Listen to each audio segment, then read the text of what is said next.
I've spent 48 hours now looking at the patch, and while I see good things, while I see someone at Tekken Corporation trying to do the right thing, I see poisonous meddling, doubling down on the worst aspects of the game.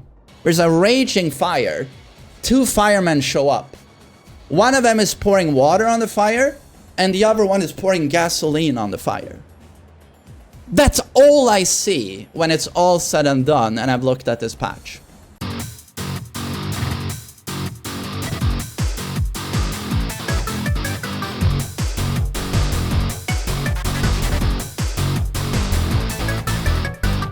Thank you for being positive while most people doom.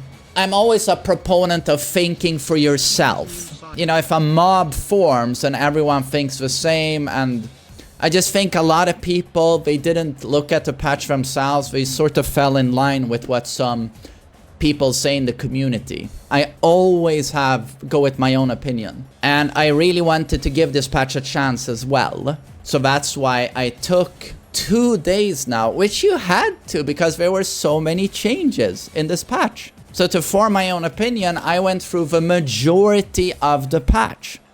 After every single stream, I've labbed for hours. After Willem goes to sleep, I fucking lab.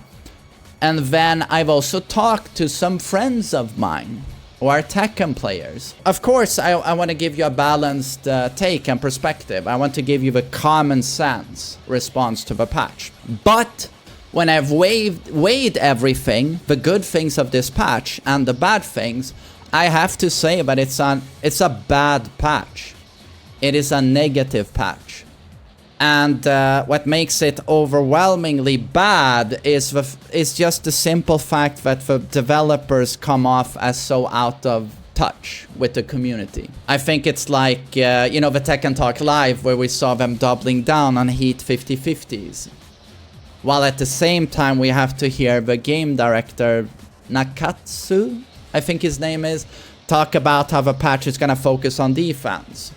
And you could see, when you play this patch, you can see some of these things in that chip damage is less. You feel it when you play the game, especially when someone is close to getting KO'd in Rage. You deal significantly less chip. And I'm like, really good. And then when I play, I really feel that the sidesteps are better, right? This feels really great. And I really like the punish UI. I love that if I'm unfamiliar with your character, I do this when you've done a move and I can immediately see if it was a punish or not. So I don't have to consult replay mode, I don't have to start labbing in practice mode. Great. And also they fixed some characters. Brian, yeah. What the hell is this? Why does it wall splat on counter it?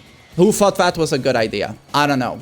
And also they're doubling down on... they did this with Tekken 7 first. Like Brian, who's not supposed to have amazing punishment outside of a bufferable 14-frame launcher. Now they give him a 30 damage 12 frame, right? Into backswing mix-up. And again, what is this low? Why does it wall splat on counter it?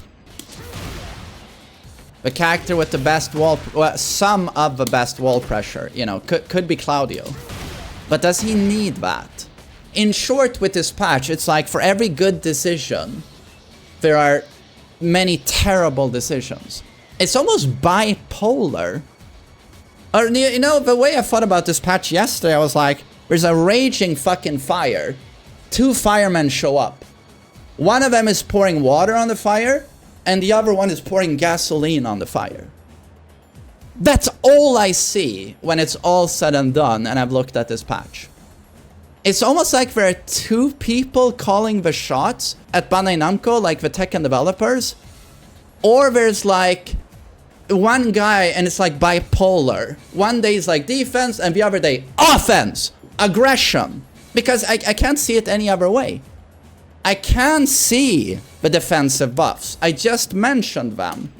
But then, as you saw on the Tekken Talk Live, and I thought about this when I was playing yesterday, I played Devil Jin, and I actually felt bad for my opponent.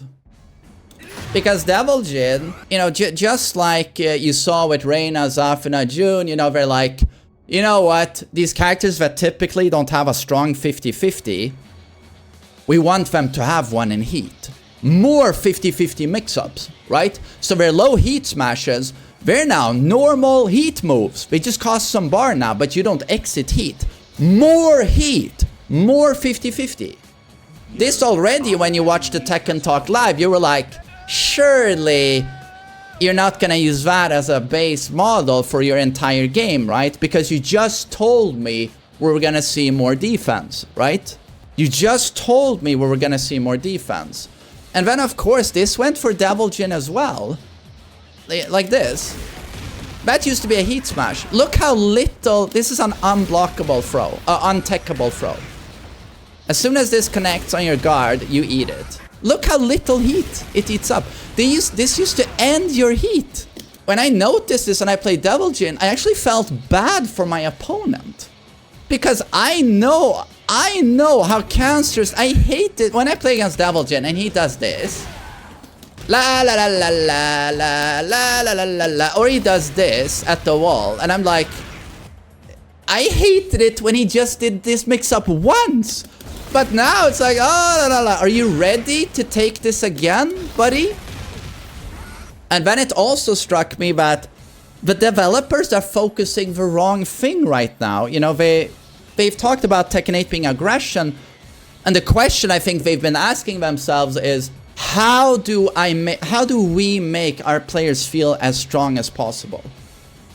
We want to make them feel real strong. But the question they should be asking themselves is, how does it feel to be on the receiving end of this stuff?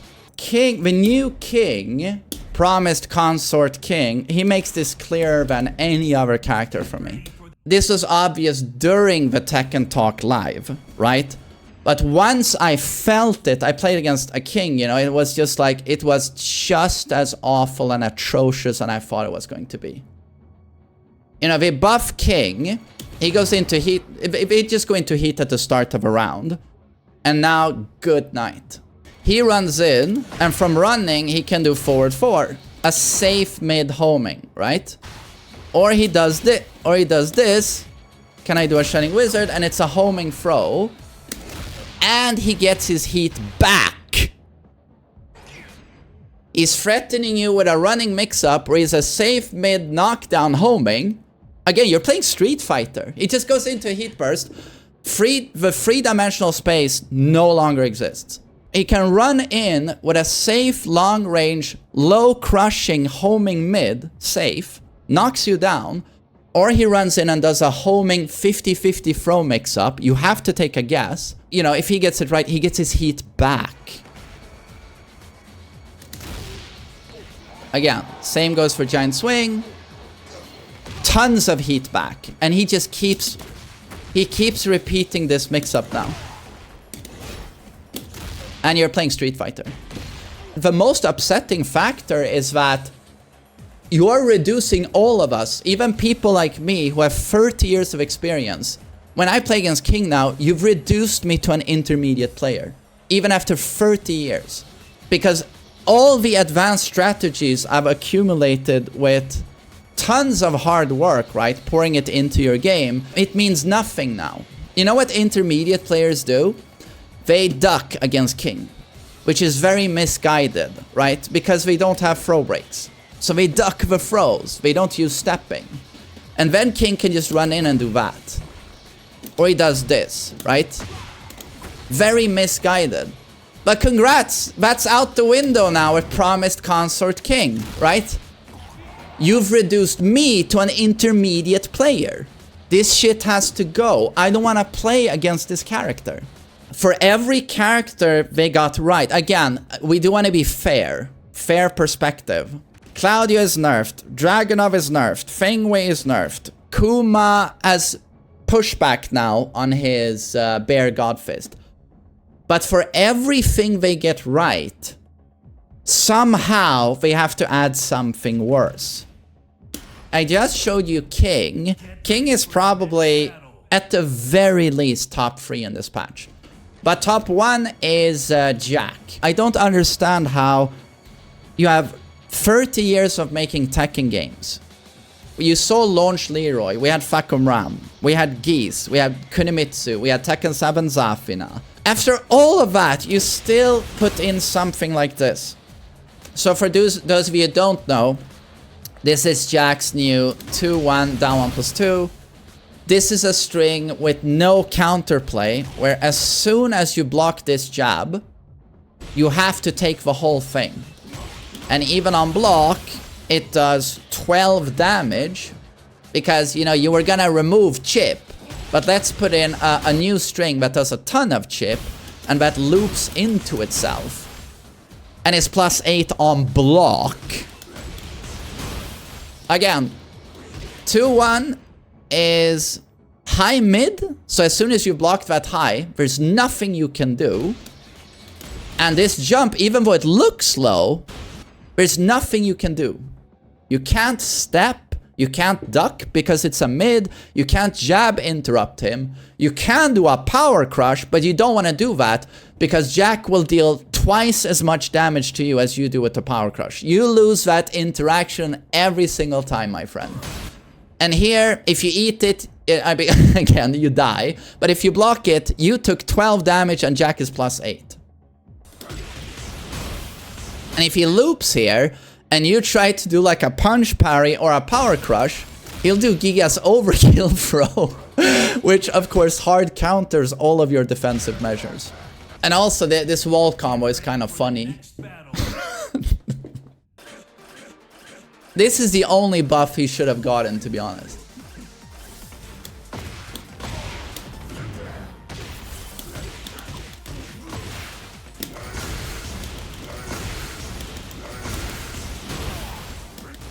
Like, I'm not sure he needs this wall combo. I'm not sure he needs like a 50 damage wall combo. And I'm not sure it's fun for the opponent to just spaz out in a seizure on the ground like for 10 seconds. It's not very fun and interactive gameplay, you know. Oh, and let's look at Clive. FYI, I'm not rematching King players, and I don't feel a single iota of shame regarding that. And I will not be rematching Clive players. I get that he's a guest character, and just like Roman Reigns, you want to make him look real fucking strong. But this is a character who needed no buffs. So prior to Season 2, Clive was... Some competitive players felt he was top 5. Some people felt he was top 10. But everyone unanimously felt he is really fucking good. And that neutral, oh boy, that neutral, right? This is a very strong character, does not need buffs, and in fact, once this character goes into heat, it is literally some of the most cancerous stuff in the game. It is so fucking cancer. It's just linking plus frames into guard breaks, into all kinds of disgusting stuff, and it's just... It's not terribly fun. And once you are in heat, Prominence is arguably the best move in the game. Once you're in heat. Because now, it doesn't matter anymore that it's -12. Doesn't matter. And now it turns into this God button again. Where it's basically homing a super fast launcher, infinite reach. So what did they do to this character where we all said, you know what, Clive's real fucking strong, gotta nerf some of the tools? They buffed him. They buffed him. And they buffed his neutral and his mid-range. So they gave him forward 1+2. He needed this. I mean, don't get me wrong, I love the cinematic. It's super cool. But why do you give a character with this neutral and this super overwhelming back 2? So back 2 is this infinity reach homing that has natural follow-ups, right? And even on block, he takes +6 into Phoenix Shift. And if he's anywhere close to a wall when he does this, but it will always put them on the wall, basically. You see? It will always put you on the wall. Back 2 is super strong. So they're like, God, we gotta complement this neutral. So he gets forward 1 plus 2. A long range mid, but on natural hit is +9. Forcing crouch. And here, +4 on block. This is while you have back 2. And you have pile driver, which is a -6 on block. -6 on block. Natural hit knockdown. And make no mistake, this move is homing. It has no homing trail, but you cannot step it. And as a steel pedal, it's God mode with a gigantic hitbox and it pancake flips. And this is, of course it is a counter hit launcher, right? And you want to mix that with this, the 60 damage Leviathan. And let's give him an long range unblockable. Get over here. Yep, unblockable. Get over here. Into +3. Anytime you play against this character, you are playing against back 2, forward 1 plus 2, combined with pile driver, like this. Just, oh, and you know, with Titan, your favorite attack. Oh, and a Demon Breath that is safe on block. 13 frame startup Demon Breath with generous range. And he has that heat. I'm just sitting there like, what is this? And then an enormous mistake in my opinion, what they did to Lee. I'm not a Lee main, but he's still one of my favorite characters. I rotate a lot of characters. I like Lee. Got him to Supreme. And then on Lee, is it again a character everyone felt... I usually put him in bottom 5 on my tier lists. The highest you'd put him is like bottom 10. There were some people actually saying he's hidden S tier. I'm just like, how on earth is this character a hidden S tier? I mean, he has good damage, or you know what, he had good damage. Then Season 2 happened, right? He had good damage. Not a good character. Extremely strong defensive tools, but if your opponent is not willing to press into you, Lee has a massive problem. Very bad at breaking turtles, defensive players. So what do? They cuck some of this punish utility. They dumb down the combos a little bit by giving back to for free a misstep. And they cuck his offensive options even more. So they give him a forward 2. Now he had forward 2, but they speed it up with 5 frames. They really want you to do this now. But what happened to forward 3? Which was already a very steppable button. Not only is, I mean, this is -9, always -9, but all the pushback is gone. Like, not only is there no pushback, I almost feel like the opponent advances and it's like vacuum sucked into Lee. So forward 3 now is shit. And it also has reduced damage. He got reduced damage on back 3. I don't know why. Back 4 has reduced damage. His signature keep out button. I don't know why. Slide, reduced damage. Back 3, reduced damage. This was already a garbage low, by the way. Nowhere near as good as you think. Reduced damage. Blazing kick. They removed a 30-year-old command. It's no longer down back 4. It is now core circle forward 4. I don't know why they did this. Why? This guy's played by, like, legacy players anyway, specialists. Why did you change their input? They didn't need an easier input. And then they nerfed Blazing Kick. When you put in all of the hard work, the insane hard work to learn the rhythm, timing, execution of Acid Rain, they don't give you Oki now afterwards. A character that already had limited Oki opportunity.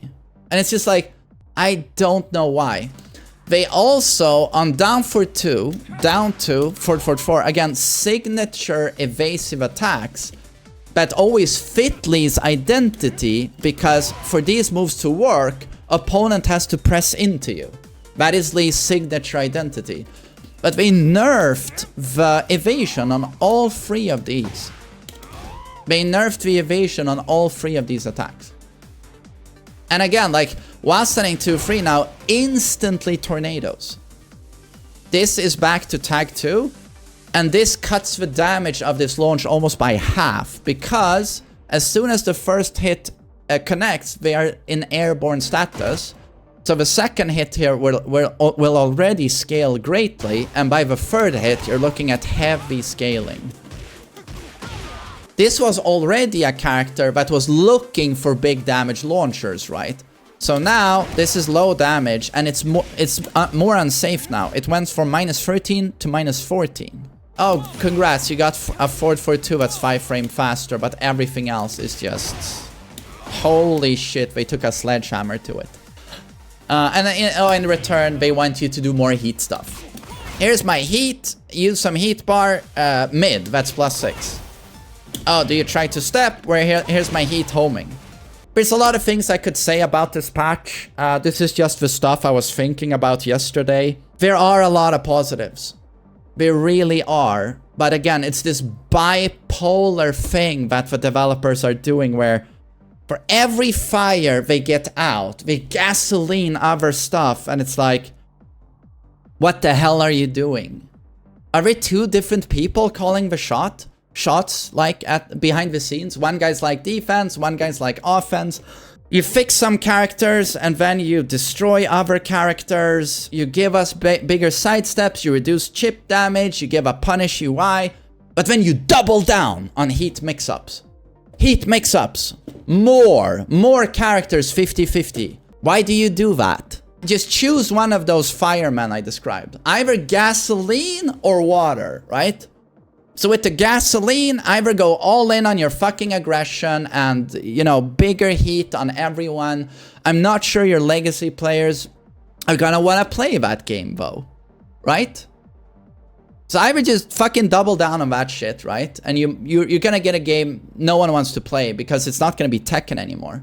What you've done to like a lot of characters here, or like the way King operates in Heat, or Clive, or Kuma, like no one wants to play against that. No one likes being put in a situation where I have as many options as an intermediate player, even though I have 30 years in the game. Do you get it? Because there's not enough counterplay. You can't put me in the shoes of an intermediate player. Doesn't matter how good you are at defense when you have no options. And there's no difference in the defensive aptitude of an intermediate and an expert. Defensive skill expression is also a thing. So either pour gasoline on the fire or pour some water on the fire and double down on the good decisions you made this patch. You nerfed quite a few of the problematic characters. Sneak 4 doesn't hit grounded. Sneak 4 can actually be stepped now. Wonderful! Give that guy a raise. Beautiful. Requiem is no longer a homing attack. Nice. Requiem in Heat is no longer the best move in the game. Well, Requiem was probably always the best move in the game. And the guy who said less chip damage, punish UI, better sidesteps. That guy we like. The offensive stuff was strong enough in this game. Didn't need to get stronger. More water. Be water, my friend. Listen to Bruce Lee. Rest in peace, you know, like, probably that's what all of us who are legacy players want to see. We want to see water guy, water fireman gets to do his job more. Now I just gave you a huge rant on the Season 2 patch here, but these are the thoughts I had in my head yesterday. These are all of the thoughts I had in my head yesterday. I've spent 48 hours now looking at the patch, and while I see good things, while I see someone at Tekken Corporation trying to do the right thing, I see poisonous meddling from other people.